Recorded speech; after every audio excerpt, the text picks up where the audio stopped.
Hi అందరికీ.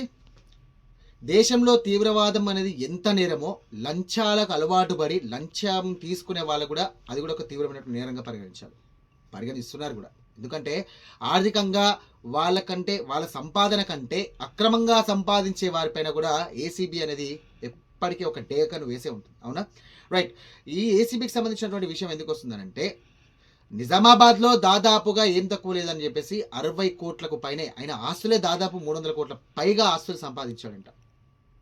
ఒక hotel, 30 ఎకరాల ల్యాండ్, 10 ఎకరాలకు సంబంధించినటువంటి కమర్షియల్ ల్యాండ్, అలాగే ఊర్లలో సంగారెడ్డి నిజాంపేటలో మళ్ళీ ఒక 30 ఎకరాల ల్యాండ్, ఇంట్లో దాదాపుగా కిలోకు పైనే బంగారం, 2 కార్లు, 3 బెంజ్లు, దీనికి సంబంధించి కూడా పెద్ద ఎత్తున ఆయన ఒక మంచి స్థాయి ఉన్నటువంటి అధికారి. ఆ అధికారికి సంబంధించినటువంటి వార్త ఏదైనా చూద్దామనంటే ఇక చూడండి ఒకసారి.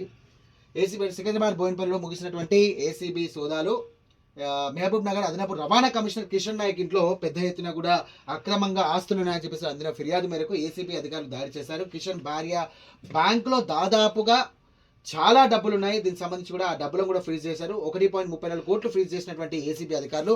అంటే మార్కెట్ విలువ చూసుకుంటే 60 కోట్లే, కానీ ఇప్పుడున్నటువంటి మార్కెట్ విలువ చూసుకుంటే కనుక అది కొన్ని కోట్ల రూపాయల ఆస్తులు. ఇవన్నీ ఆస్తులు కూడా జప్తు చేయడం జరిగింది. ఇంత ఆస్తులు ఎలా వచ్చాయి ఏంది అని చెప్పేసి అనుకుంటే కనుక అక్రమంగా సంపాదించినటువంటి డబ్బుగానే అక్కడ ఉన్నటువంటి అధికారులు చేస్తూ ఉన్నారు. మొత్తం మీద కూడా రాత్రి ఆయన వాళ్ళ ఇంట్లో దాడి చేసి వాళ్ళ ఉన్నటువంటి ఒక నగదుని కానీ, అలాగే మొత్తం అసలు అధికారికంగా ఎన్ని ఉన్నాయి, అనధికారికంగా ఎన్ని ఉన్నాయి, మొత్తం మీద చూసుకున్నట్టయితే అక్రమంగా సంపాదించిన డబ్బే ఎక్కువగా ఉందని చెప్పేసి ఏసీబీ అధికారులు గుర్తించారు. సరే, ఇదంతా పక్కన పెడితే కనుక వాళ్ళ ఫ్యామిలీ వాళ్ళు ఉంటారు, భార్య ఉంటారు, పిల్లలు ఉంటారు, సంబంధించినటువంటి వాళ్ళు ఉంటారు.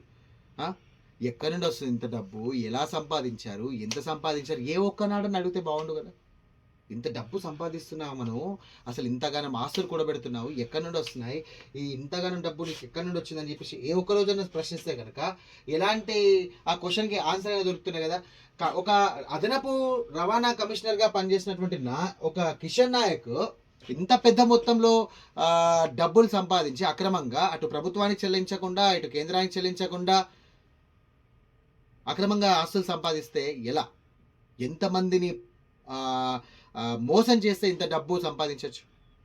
చూద్దాం ఇట్లాంటి అక్రమార్కులకు సంబంధించి కూడా ప్రభుత్వం ఎలాంటి చర్యలు తీసుకోబోతుంది, అలాగే ఏసీపీ అధికారులు ఎట్లా తీసుకుంటారో చూడాలి. మీరు కామెంట్ చేయండి. అక్రమంగా సంపాదించే వారిపైన కూడా కఠినంగా ఎలా వ్యవహరించాలి అనే దానిపైన మీరు కామెంట్ చేయండి.